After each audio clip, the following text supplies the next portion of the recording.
มื้อนี้บ่สมบูรณ์ก็มีโอกาสดีที่ว่าได้พาครอบครัวมาเที่ยวสวรรค์ไอเต็กหลังจากที่ว่าบ่สมบูรณ์จะกลับบ้านนอก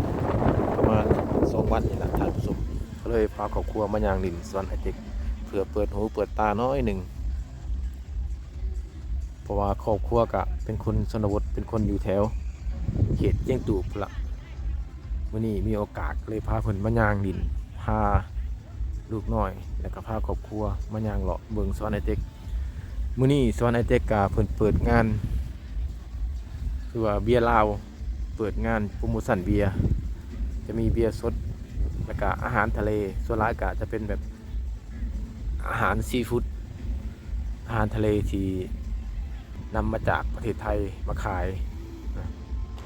นอกจากนั้นก็มีเครื่องดื่มของเด็กน้อยมีสไลเดอร์แล้วก็มีคอนเสิร์ตนำท่านผู้ชมเพราะว่าคอนเสิร์ตนี้จะเป็นคอนเสิร์ตของคนไทยจะมาลงคอนเสิร์ตในตอนแรกนี้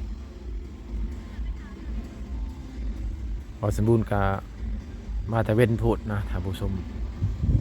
กำลังประมาณ18 นาฬิกาเนี่ยแหละท่านผู้ชม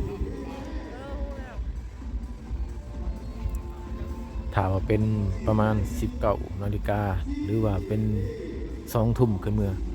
คนจะลายเป็นพิเศษเลยท่านผู้ชมเพราะว่าสวรรค์ไอเต็กนี่โดนๆเพิ่นจะเปิดเทื่อหนึ่งบางเทื่อนี่ปีหนึ่งอาจจะเปิดมีเพียงแต่2 เทื่อหรือว่า3 เทื่อเปิดในช่วงมีเทศกาลเท่านั้นแต่มื้อนี้บ่แม่นเทศกาลหยังงานเพื่อเบียร์ลาวเปิดงานโปรโมทขายสินค้าในการโปรโมทเบียร์ลาวนี่แหละท่านผู้ชมเพราะนั้นมันจะมีคอนเสิร์ตของไอเจมและการหลายๆฐานมาจากประเทศไทยนะท่านผู้ชมใน2 มื้อนี่แหละมื้อนี้กับมื้ออื่นนะจะมีคอนเสิร์ตของไอเจมแต่ว่าสมมุติคือสิจะคิดได้ท่าเบิ่งหรือบ่เพราะว่าบางทีกับลูกน้อยซอยจากนอนก็เสียงเตือนสิอาจสิได้กลับก่อนนะ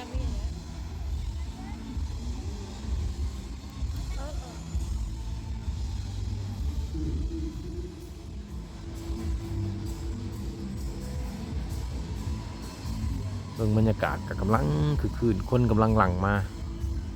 ทางด้านในนี่ก็มีการโปรโมทขายสินค้าที่ว่าสารพัดอันนี้ก็เป็นพ่อครัวมาจากไทยเป็นอาหารซีฟู้ดหรือว่าอาหารทะเลนี่แหละท่านผู้ชมกลับมาโซนทางด้านนี้ก็เป็นเครื่องดื่มของเล็กน้อยประเภทสไลเดอร์หรือว่าทุกๆชนิดนะถ้าไผพาลูกพาหลานมากับสามารถพาลูกพาหลานมาดินอยู่บนนี้ได้คือว่าส่วนผู้ใหญ่ก็หาเลาะกินอาหารทะเลหาเลาะซิมอาหารแบบในเมืองเนี่ยนะถ้าว่าจะกินอาหารแบบชนบทก็คือซิบุมีดอกท่านผู้ชมพอสมบูรณ์เลาะบางครับอาหารทุกๆฮะส่วนใหญ่จะเป็นแบบอาหารทะเลส่วนทางด้านนี้ก็เป็นทางด้านหน้าเวทีก่อนจะมีคอนเสิร์ตแสดงทางหน้าเวทีนี่ก็บรรยากาศคือว่าคึกคืนหลายแหละท่านผู้ชมทุกโต๊ะทุกทางเกือบว่าเต็มแหละถ้ากลายไปเป็น1 ทุ่มป้ายหรือว่า2 ทุ่มเมื่อคนอาจจะเต็มในสถานที่นี้นะเพราะว่านี่มันเป็นบ่อนนั่งกินเบียร์แล้วก็เบิ่งคอนเสิร์ตไปนำเพราะว่ามื้อนี้ก็มีคอนเสิร์ตไทยคือทางบ่อสบูรณ์เว้านั่นล่ะจะมีไอเจมในการได้หลายฐานที่ว่านักห้องดังๆแต่คราวยุคก่อนๆนะแต่มาทัวร์คอนเสิร์ตอยู่ที่ไอเต็กมื้อนี้สวนไอเต็กนะท่านผู้ชม